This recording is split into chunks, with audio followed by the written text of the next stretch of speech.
पश्चिम बंगाल की जिस घटना को लेकर आज पूरा देश आहत भी है और आक्रोशित भी है, उसके ऊपर सर्वोच्च न्यायालय ने जो सवाल किए हैं वो लोकतंत्र और सरकार चलाने वालों की मानसिकता और नैतिकता के ऊपर उठे हुए गंभीर सवाल है। हम सब ये जानते हैं कि इस घटना को किस प्रकार से 5 प्रकारों से नष्ट करने का या पार्श्व में डालने का प्रयास किया गया। पहला विषय घटना, फिर घटना का संवेदनहीन बचाव, उसके बाद जिस निर्ममता के साथ सबूतों का नष्ट होना, उसके बाद उपद्रवियों के द्वारा वहां आतंक और उसके बाद बयान की धमकी। और आज एक बात और स्पष्ट हो गई कि तृणमूल कांग्रेस की सरकार तो पूरी निर्लज्जता के साथ अपराधियों को संरक्षण और पोषण देने में तो लगी हुई है, परंतु इंडी गठबंधन का किरदार भी साफ हो गया। मैं देश की जनता के सामने यह बात रखना चाहता हूं कि आज तृणमूल कांग्रेस सरकार का वकील कौन है? श्री कपिल सिब्बल वकील हैं पश्चिम बंगाल सरकार के, सांसद हैं उत्तर प्रदेश की समाजवादी पार्टी के समर्थन से, और पूर्व मंत्री हैं कांग्रेस सरकार के। अब कोई किसी प्रकार का किंतु परंतु नहीं है कि ये सब एक दूसरे के अपराधों के संरक्षण के लिए खड़े हैं, और ये वही लोग हैं जो हर अलगाववादी के पक्ष में कोर्ट में खड़े होते थे, आतंकवादी तक के पक्ष में कोर्ट में खड़े होते थे, आज एक बार फिर दुर्दांत अपराधी के पक्ष में कोर्ट में खड़े हैं। तो मुझे नहीं लगता है कि अब इस पे बचाव की कोई गुंजाइश ममता बनर्जी जी के पास तो है ही नहीं, ना अखिलेश यादव जी से भी मैं सवाल पूछता हूं, और राहुल गांधी जी और सोनिया गांधी जी से भी। क्यों? आप ही के वो वकील हैं ना, तो आज जाके उसका बचाव कर रहे हैं। इससे बहुत साफ है कि इनके मन में किस प्रकार की संवेदनहीनता है। दूसरा पक्ष, सबूतों को नष्ट करने के बहुत गंभीर विषय आए। न्यायालय ने इस विषय के ऊपर बहुत सारे सवाल खड़े किए हैं, परंतु 2 विषय आज न्यायालय ने जिस प्रकार केंद्रीय सुरक्षा बलों को उस कॉलेज की सुरक्षा देने का निर्णय लिया है, इससे बहुत साफ हो जाता है कि पश्चिम बंगाल की सरकार और कोलकाता पुलिस की जो नैतिक आधार था वो स्वतः ध्वस्त हो गया। दूसरा जो एक नया पक्ष प्रकाश में आया है कि पीड़िता अपनी डायरी लिखती थी और वो अपने पिताजी से उसको साझा करती थी, और उसके बहुत से पन्ने और उस दिन के पन्ने गायब हैं। सबूतों की तो ऐसी श्रृंखला है कि उस विषय के ऊपर क्या बोला जाए ये कहने में, आपने देखा कि प्रिंसिपल का ट्रांसफर हो, उसको दूसरे का कॉलेज में बहाली हो, 40 से अधिक डॉक्टरों का आनन फानन में ट्रांसफर, पीड़िता के शव को सौंपने के कई घंटे बाद एफआईआर, समय से पहले उसे जला देना,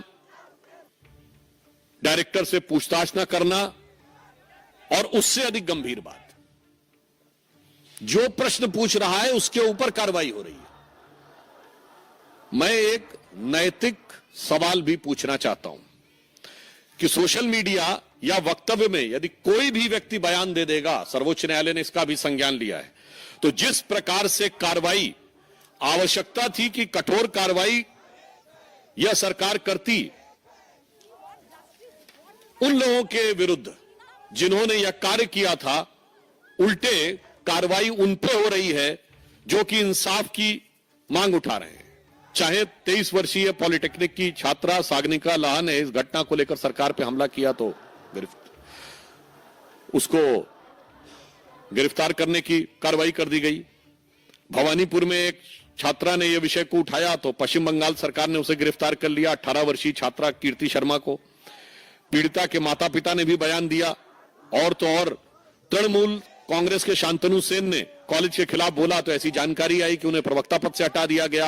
और तो और स्वयं उनके सांसद सुखेंदु शेखर ने जब यह प्रश्न उठाया तो उनसे पुलिस जवाब तलब करने लगी।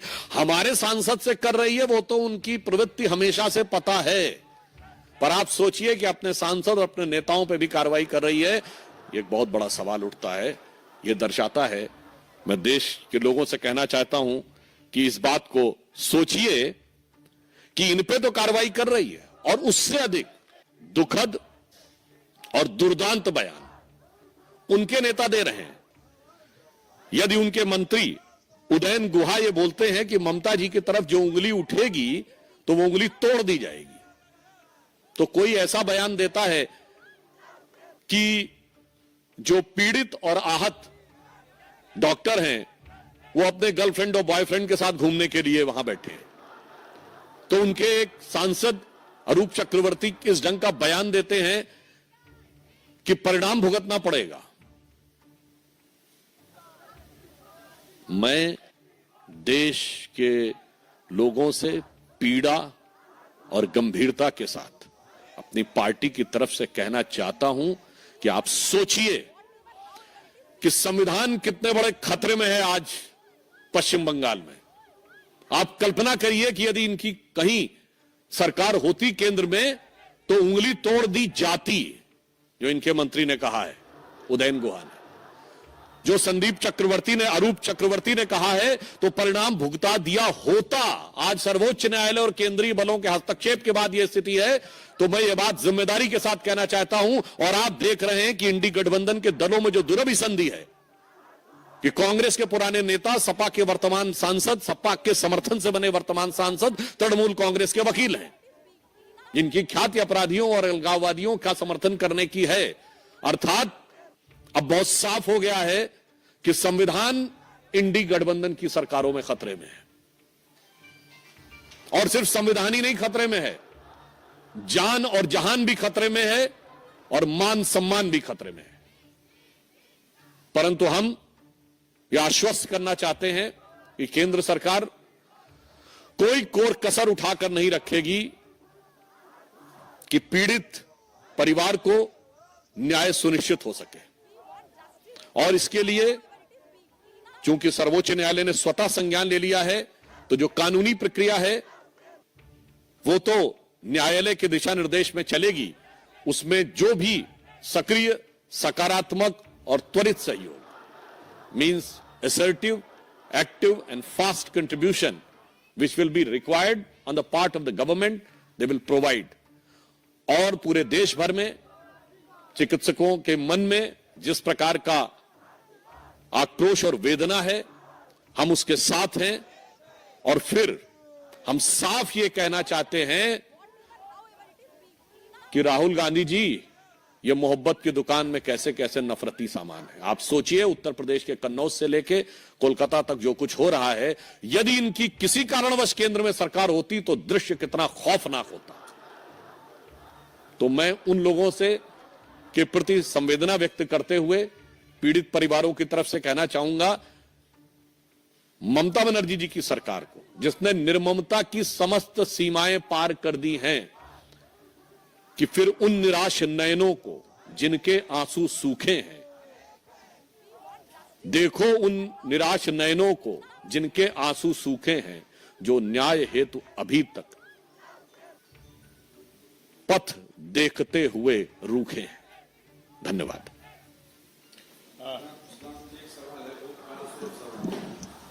आपने कहा कि मान सम्मान, संविधान, धन, धर्म, इज्जत तीनों खतरे में बंगाल में, तो क्या यहाँ पर केंद्र सरकार की कोई भूमिका नहीं होनी चाहिए? अब किस बात का इंतजार हो रहा है बंगाल? देखिए, मैंने बात कही कि चूंकि न्यायालय ने इस विषय का संज्ञान ले लिया है, तो न्यायालय की प्रक्रिया के अनुरूप हम बात करेंगे। और यह बात भी हमने कही है कि सरकार इस विषय के ऊपर पूरी संवेदनशीलता और सतर्कता के साथ नजर रखे हुए है, और न्याय बंगाल की जनता को और पीड़ितों को सुनिश्चित कराने के लिए जो भी उचित अवसर होगा, उचित कार्य होगा, कदम होगा, वो उठाएंगे। सर, दिन भर में डॉक्टर हड़ताल पे हैं, वो अपनी सीट की डिमांड कर रहे हैं, तो केंद्र सरकार को फिर कौन सा निकाल वो रोक रहा है, केंद्र सरकार ने केंद्रीय जो अस्पताल हैं उनमें सुरक्षा बलों की 25% तैनाती बढ़ा दी है और आपने देखा कि इस विषय पे भी अब चूंकि न्यायालय ने निर्णय दे दिया है कि central paramilitary forces RG hospital में रहेंगे। और यहां पर महोदय मैं एक और बात कहना चाहूंगा, सुरक्षा सिर्फ सुरक्षा बलों की उपस्थिति से नहीं, अपराधियों के हौसले पर भी निर्भर करती है। सरकार का इकबाल वो होना चाहिए कि हौसले पस्त दिखाई पड़े, ना कि हौसले बुलंद दिखाई पड़े। हमें तो यह लगता है कि जहां जहां इन दलों की सरकारें रहती हैं, अपराधियों के हौसले बुलंद दिखाई पड़ते हैं और थोड़ी सी उनकी ताकत बढ़ जाती है तो अपराधियों की हिम्मत और हिमाकत दोनों बढ़ जाती है।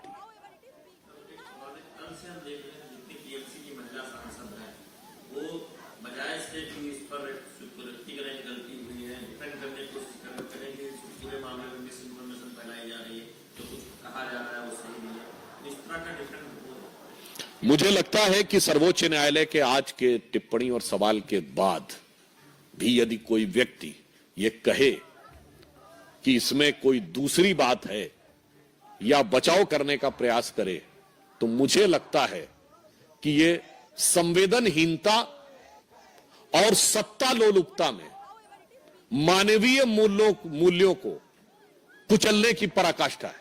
मैं पुनः कह रहा हूं, संवेदनहीनता, इनसेंसिटिविटी और सत्ता लोलुपता में, in the lust of power, मानवीय मूल्यों को दमित करने की, to crush the human values, it is an extreme of that. हो गया? अच्छा, आमोद जी।